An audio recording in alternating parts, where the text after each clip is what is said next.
What is Cold Harbor? What does Mrs. Selvig know? And what is up with all the pineapples? Season 2, Episode 2 of Severance has just come out this week, and it gave us an episode full of the outies, and we're here to break it down for you beat by beat. Welcome back to Movies Good, Internet Bad. I'm Corey. That's Shane. Go ahead and subscribe to the channel if you love movies and TV shows. And Shane, would you be upset if I called you a fetid moppet during this recording? I would at first have no idea what you meant, But and upon a then quick have to Google Google search. it. And then after the Google search, I would be upset. Okay, yeah. Well, I mean, we are all stinky toddlers at one point in our lives, and Yes. this pretty Yes. much lines up. So, without spoilers, before we really go into things beat by beat, what were your overall thoughts on this episode? Oh, I thought it was great. We finally got the outie episode that we predicted last week. We said, this would be a full Innie episode in the first episode, and then it would be a full outie in episode 2, and that's what we got.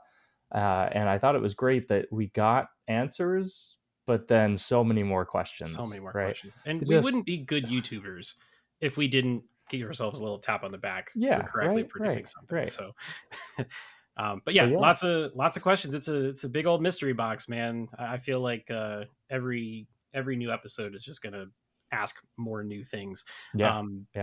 My overall thoughts on this episode are as follows: how do they make 45 minutes feel like 15? Yeah, it moved really fast. I thought, man. yeah, the cinema, before we get into the breakdown, I mean, like, the cinematography was excellent. I thought there were so many good shots. There was one panning shot where it's like a wide of the office, and Helena's walking through like all the hallways, and it just looked fantastic. There's another shot where she was standing in the office, and then Milchick like turns the corner on his motorcycle down in the parking lot, and it's just like so many great, shots. Just like everything's a work of art for a TV show. It feels like it's operating at a very, very high level, which is awesome to see. It was excellent. All right, well, let's dive right in. You've got the list of the big beats for this episode, so let's break it down beat by beat. Yeah, so we start by seeing Mark's immediate reaction after the season finale. Don't get too much info there other than just like he's coming out of it and he's kind of in shock. Yeah.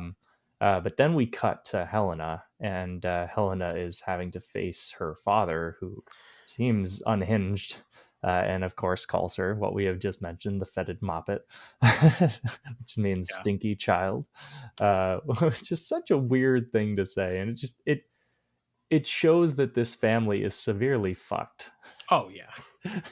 I have a feeling that this is one of those shows where just about everybody is severely fucked. Yeah. And we'll get into that as we get a little further into the breakdown. But if I were a father, which thank the maker I'm not, but if I was, and I had a child who was going through a process that involved severing their personality into two and spending a third of their day completely unaware of what's going on, even if that child made one little tiny mistake, I would probably be a little bit nicer to them.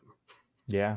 Maybe I think just me. I don't know. It really goes to show that there's like actual malice behind the company. Yeah. Which we're kind of picking up on. And even though Milchick says later in the episode that they're not really torturing, like we don't punish anyone, but like punishments they Lumen. do. Yeah. They do. And so there's some nefarious activities going on in that company. Yeah. I love it.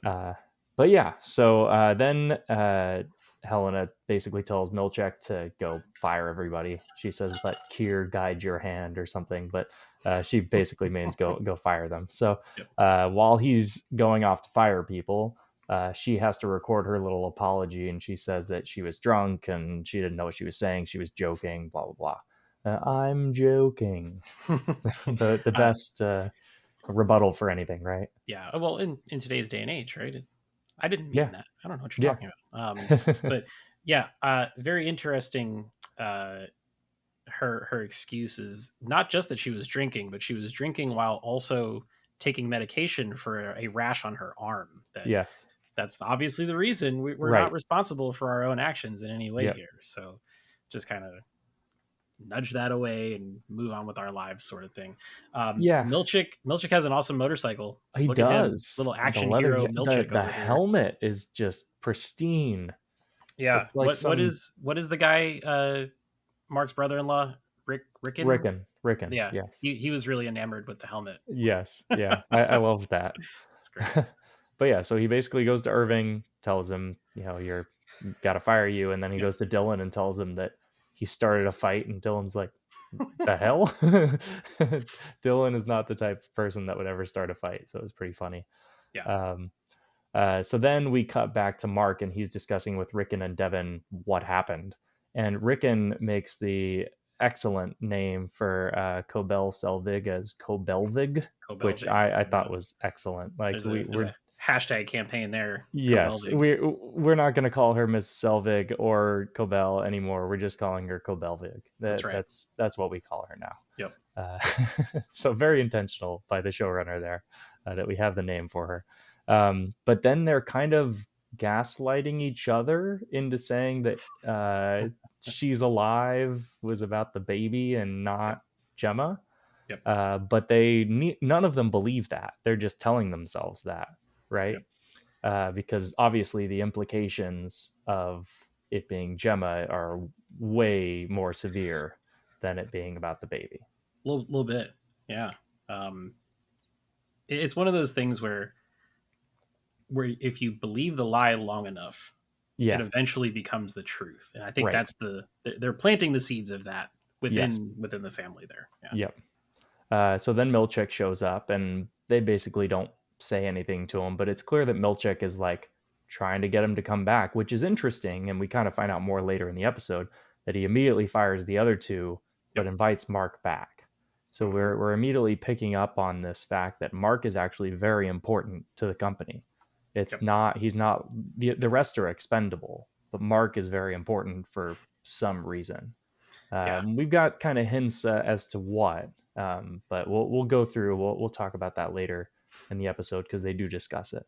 Yeah. Um, I also thought it was interesting in this scene. I started to pick up on it that when Milchik is talking to the outies, he refers to them as Mister and then whatever their last name is, which is the complete inverse of Mark yes, S, Dylan G with right, the Innies. right, And I don't care who you are. That's got to be tough if that's your job is to like see these people every day and interact with them, but then yeah, have the headspace to know, okay, we're in the outside world now. I have to call them something different, and I almost have to treat them with a little bit more respect and reverence because they're doing this thing basically for us, which yeah, is it's very interesting. And yeah. the actor who plays Milchik is just crushing it He's so awesome. far. Yeah, So he good, he man. is he is very very good.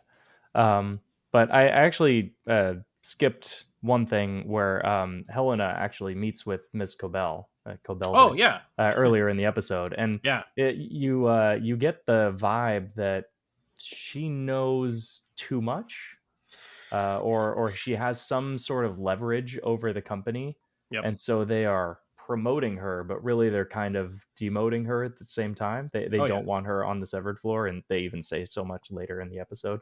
But it's interesting they know something that is, or she knows something about the hmm company, and is able to kind of ruin them. I think yeah. if they don't comply.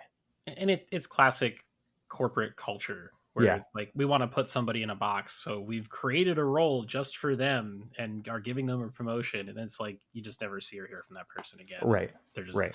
they hope that that leads to attrition where the person just leaves the company on their own instead of getting Right. fired or whatever. Right. So So yeah, that was pretty interesting.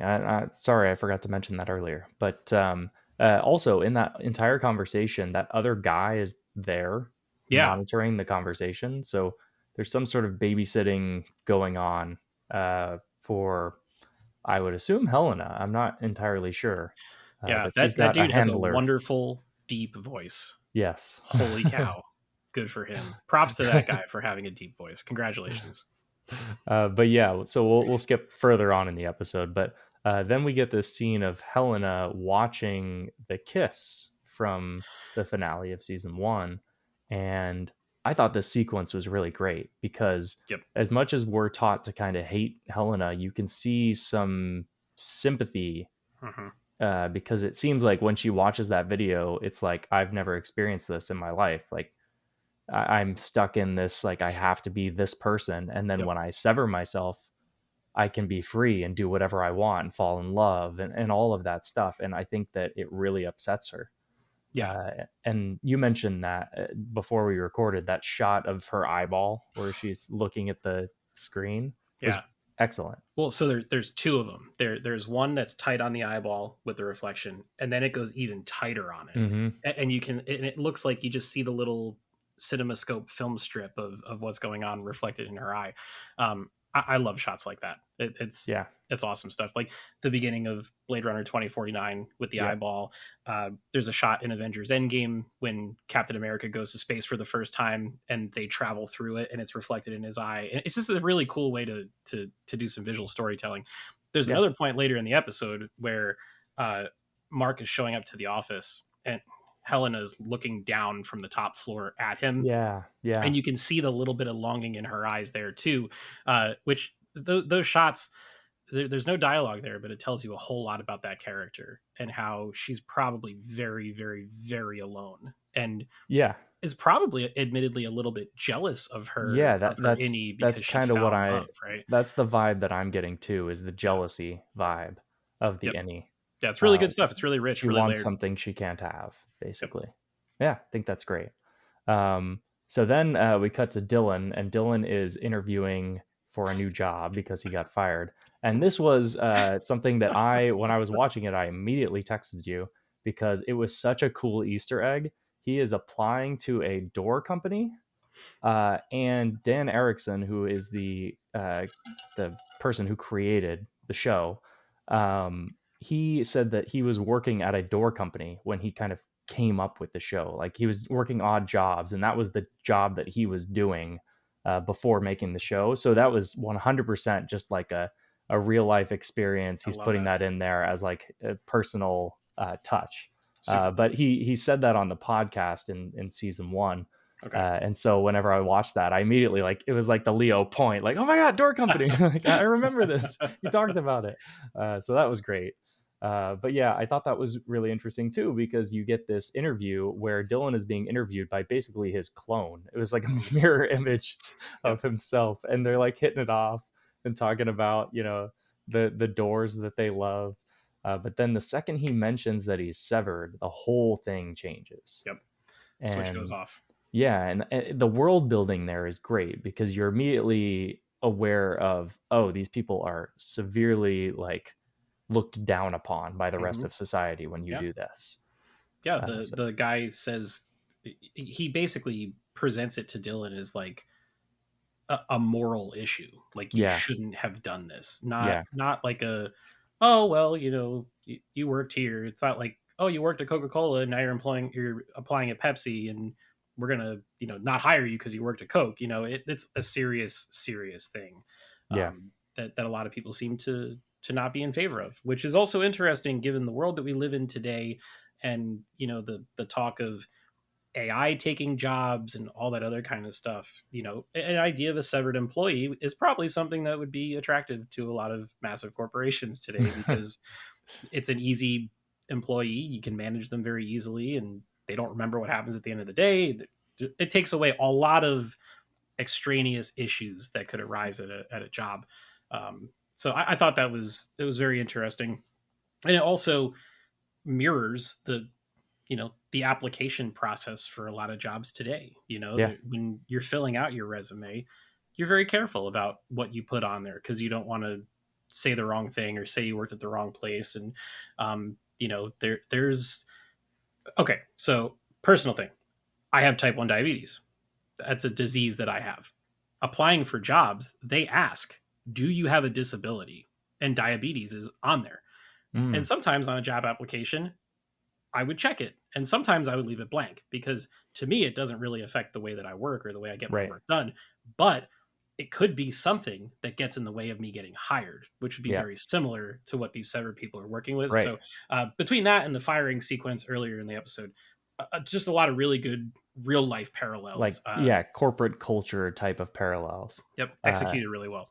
yeah, and that door company is another one, right? Like he was Yep, doing that, and so he put it in the show. yep, So it's a nice little critique on corporate culture while being this sort of creative, off the wall thing, yep, which makes it super interesting. yeah. So yeah, the other thing that I wanted to call out from this sequence is that Dylan calls his wife. There's one shot where it focuses on his ring finger, did Hmm. you catch that? Or it really focused on it, and it Yeah, immediately stuck out to me because it's just a weird shot. So they're trying to say something. And then he talks to his wife, but we've never seen his wife, and so correct. makes me think something's going on there that's a little bit weird. Maybe we know who the wife is, or maybe this is something beyond what we know. Yeah, I was trying to pick up on the wife's voice to see if it Yeah, I sounded was like too. anybody familiar, and I didn't. There was a little teeny tiny spark in my brain that went, "Does that sound like Helena?" I But thought so too at first, but okay, if there's smoke, there's fire. I'm just saying, you never know, right? yeah, Um, I don't know. That seems too far, but hey, but maybe. if they're cloning people, Shane, who knows, right? Could be a million Helenas out there just See, acquiring people to work for Lumen. that's something interesting too that we'll talk about. That's actually the next shot where the next scene where we're in the diner and talking about how he Yeah, basically identified the body, and but he does mention something else, which is that her body was burned. And yeah. so that kind of begs the question, like, he identified the body, but did he do it effectively? Like, that puts the doubt in my mind that he actually saw her. It could have been anyone. They could have Yeah, swapped them, yeah. I right? mean, they That's say when somebody burns, the only true identifier is their teeth, right? Now, yeah. if they're trying to cover something up, who's to say, right? Yeah, I kind of wonder if this is like a new fully severed employee kind of thing, Mm, and the only way that you could do that is to is fake your own fake a death. death. Yeah. Yeah. And so Oh that's the vibe I'm getting, is that man. maybe Gemma was unhappy in the marriage Yeah. and faked her own death to be the work for Lumen, Yep. and then of course like that causes Mark to also work for Lumen. So I don't know. That could be where it's going. I'm not entirely sure, but that's kind of my initial inkling Yeah. as to that aspect. One thing that you can glean from both of those scenes, the one with Mark and the one with Dylan, is that their outies can kind of be dicks, Yeah. like not really super nice people, which is interesting because when they're in the cubicle together, for the most part, they all kind of get along. There's smiles. It's a really weird surrealist environment that they're in. But then you come out to the real world and you realize, like, especially Mark, he's a very damaged person. The Hmm. the impact of losing his wife, and when he gives that little monologue about having to tell the students and tell the parents, and then how the sheets smelled like her for 4 weeks after she was gone and everything, like that's an unimaginable type of grief and trauma that someone would have to go to, and just the way Adam Scott delivers it, fantastic. I was unfamiliar with his game after the string of, I love Step Brothers, right? Silly comedies are great, Right. but Right. man, he's really good in this show. Yeah, and I think that's one of the best things about it is the outies and innies are so different personality wise that when we're getting more of the outie personality, like the actors have to play them completely differently. Dual Adam Scott performance. Yeah. has the most to do, but we got a little like, was this the first? Maybe not the first, but most of what we've seen Dylan's outie Hmm. Yeah, there since was the a little show bit in the has first season begun. where he sees the kid, right? Right, When right, when but the that was like overtime thing one happens on scene, right? accident. Yeah, this has been quite a bit more of the outies than we're used to, for sure. Yeah, yeah. So expanding the world. Yep. What a good season 2 should do, Amazing right? concept. What Yeah. happens when you give a show multiple seasons to do its thing? Yep. Anyway, Yep. looking at you, Disney. But yeah, so then the next thing that we see is we see that Irving makes a payphone call, and he says something to the effect of like the Innie got the message or something like that. Yeah, yeah, And then Bert shows up in a car, and yeah, there's something is going on there that we are unaware of yeah. with Irving. He seems like he is up to something, or maybe he's corporate espionage, or he's trying to bring down the Lumen or something like that. He's because he was also super nervous and like lying about what happened Mhm. whenever Milchick showed up in the beginning. Yeah. So something is afoot He with also used Irving. a payphone. Yeah, It's just yeah, like, what because the he's hell is paranoid going that on? they'll track his cell Yeah. phone, right? Yeah. Yeah. That got me thinking. And I know that this show has kind of like a retro vibe to it, but like, Mhm. there's, aside from cell phones, there is barely anything modern in Mhm. this show. All the Yeah. cars are like late 80s, early 90s models. It's Yeah. just a really weird thing. It made me start thinking, like, and maybe it's a dumb question that I could probably find on the internet, but like, when does this show take place? I tend to think it's either some alternate future or maybe this is Lumen controlling this town specifically, and so it's Oh, kind okay. of, in a bubble.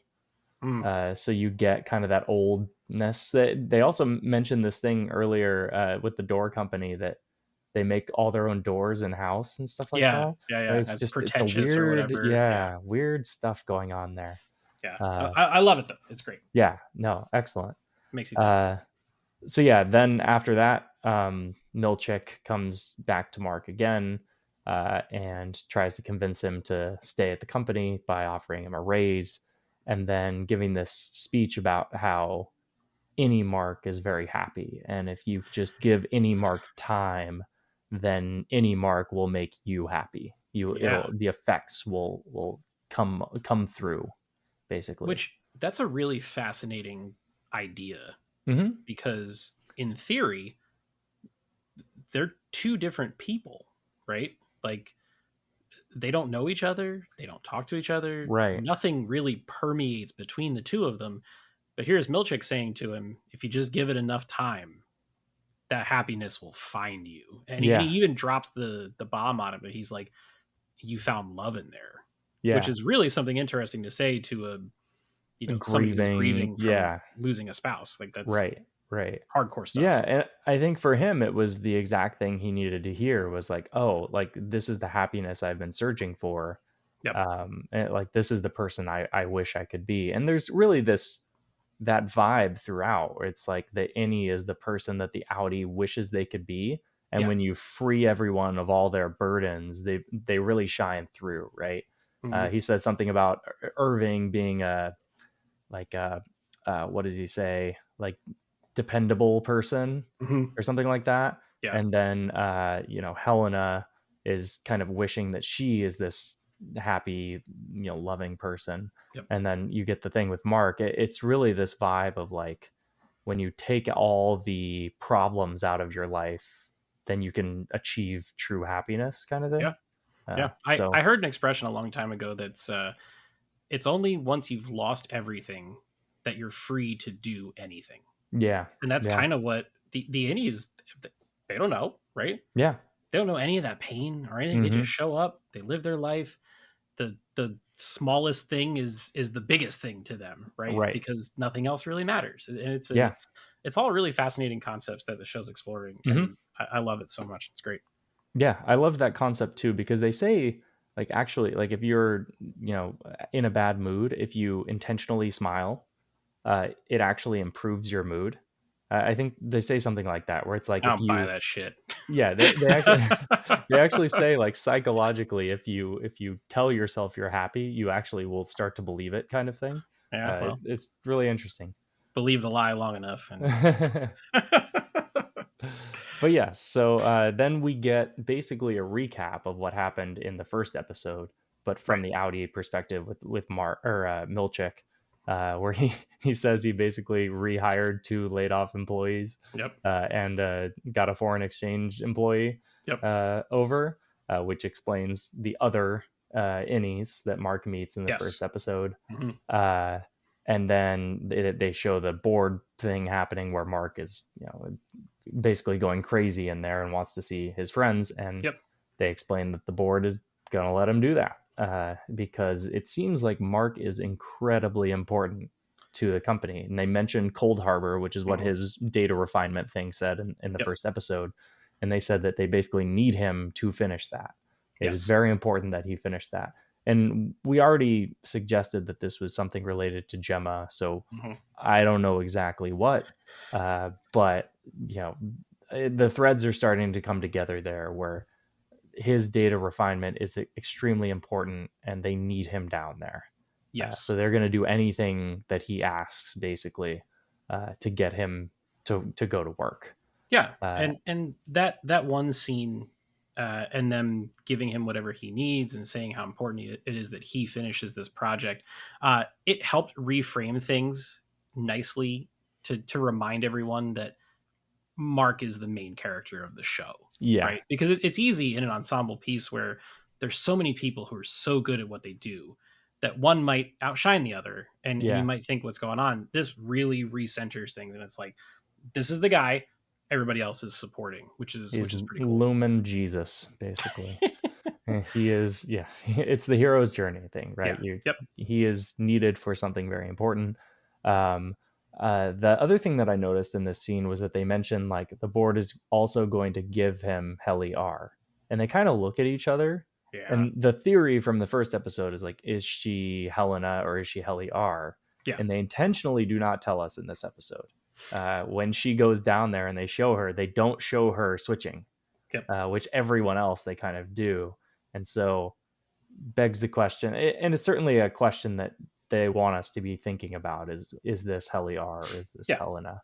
And I think I don't think this will be the main twist of the season, but I think it'll be a twist in the season, is Yeah. revealing whether or not it is her. Yeah. It feels like one of those maybe a third of the way or halfway through the season reveals, and not the big thing Yeah, that comes along later. But right, right. uh, Like the big one in season one was like his wife, right? I right. don't think it's going to be that Yes. level of reveal. Yeah. I have to ask you though, because now we're at the rehiring part of things. What is with all the pineapples? I know. So in the first episode, The they bobbing showed for bobbing for pineapple? pineapples. Yes. In this one, they're using pineapples to try to get people to come back to work and take their jobs back and all this other stuff. Like, uh, is there a drug in the pineapple?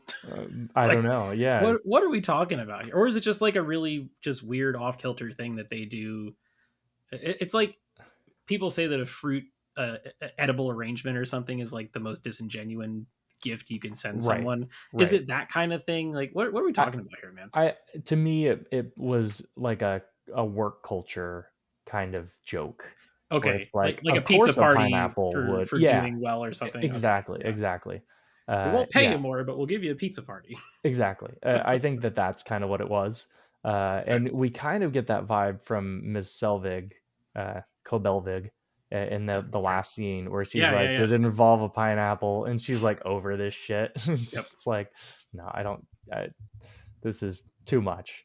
But yeah, I mean, the big reveal at the end of episode 2 is, of course, that it seems that Miss Kobelvig knows something about Gemma, and he calls her on it, and then she goes crazy and drives away.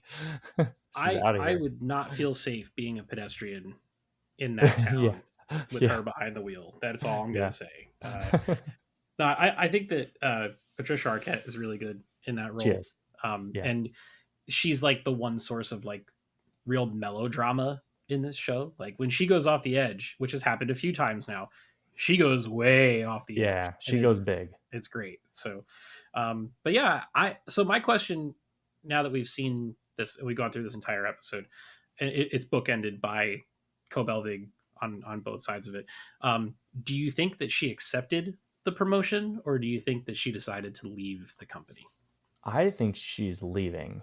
Okay. And maybe there's some quest to find her later from the outies, to figure out what's going on. Yeah. But yeah, that would be my thought, is she actually left. But Okay. I also wonder like if she knows too much for them to let her leave. So Ooh, I don't know. good question. Yeah. Huh. Like it seems like the promotion was like offer you can't refuse thing. When she says I'll think it over, to me that read as like, I'm gonna say this, but I don't really have a choice. Right. Yeah. Like you kind of have to take it because maybe it's a $10 million payout or something like that. Yeah, or they're threatening her family or something. I don't know. Yeah. Hey, Something but the great thing crazy. about this show is that it could go any of those directions, Yeah. right? I mean, the world is their oyster at this Hmm. point, which is really really fun. And Shane, just think about this, man. We're only 20% of the way through this season. Yeah. Yeah, And there's there so has much been more. so much bananas shit that's happened already, Yeah, and we still have 8 episodes left, which is yeah. really exciting. So But I think it was great that we got like in episode 1 the question was like what is Cold Harbor or something to do with Gemma, and season 2 basically confirms that yeah, that is what it is. mhm. It's not dancing around it. It is saying like yeah, this is what you should be paying attention to. Yep. So that's what I meant by like it's answering a question, but it's also bringing up so many new ones. Oh, for sure. And Yeah. I think that that's great. It's like we said last week, this is the closest that I've got to Lost when that was Yeah. airing, where it's like every episode you're kind of keying in on key details and reading up on all the Reddit threads. And Yep. it wasn't Well, Reddit and back even on then. our video from last week of episode 1, a bunch of people drop comments with their theories and what do they think's going on. Like, there aren't many shows in today's day and age that build that community and have people speculating the way that this show does, Yeah, and that's really exciting. It's fun. It makes it yeah, even more fun than just tuning in every week and watching it by yourself or with your partner or whatever. So right. But yeah, that's all I've got to say on this one. I'm really excited. It looks like the next episode is titled "Who is Alive?" Mark, shit. Kelly, Irving, and Dylan search for answers. Dun dun dun. Wonderful. Well, so I think it's interesting because if you look at these first 2 episodes, they almost kind of serve as like a two-part premiere, right? Because Yeah. you have to get caught up on the innies, you have to get caught up on the outies. Yep. Now we're at the same place in time with both of them, and we can move forward with whatever Yep. the central plot of this season is going to be. So, Yeah. really can't wait to see where it goes, man. Yeah, I thought it was structured really well. We talked about this as like a hallmark of good TV is when you can structure things like that. Like that's the benefit of the medium. You have one episode innie, one episode outie, and then push them together and then move forward. Yep. And now the storylines can converge and we can, put the pedal to the floor and see where it takes us. So Yeah. cool, man. Well, that's going to wrap it up for this video. Hope you guys enjoyed it. Would love to hear your thoughts. Like I said a few minutes ago, we had a bunch of comments on the episode 1 video. Keep those theories coming, man. It makes everything exciting. We'll make sure to respond to all of them and have a dialogue as we do this. As a reminder, we will be doing these weekly. We are going to break down every episode as they come out. Yes, it is after midnight Eastern time, the night the episode came out. That's the dedication we've got to getting these out to everybody who's tuning in. So make sure to subscribe to the channel, tap the notifications bell so that way you see this whenever it comes out. Stay tuned for more movie and TV reviews and the weekly Severance videos. Until next time, we'll see you in the next video.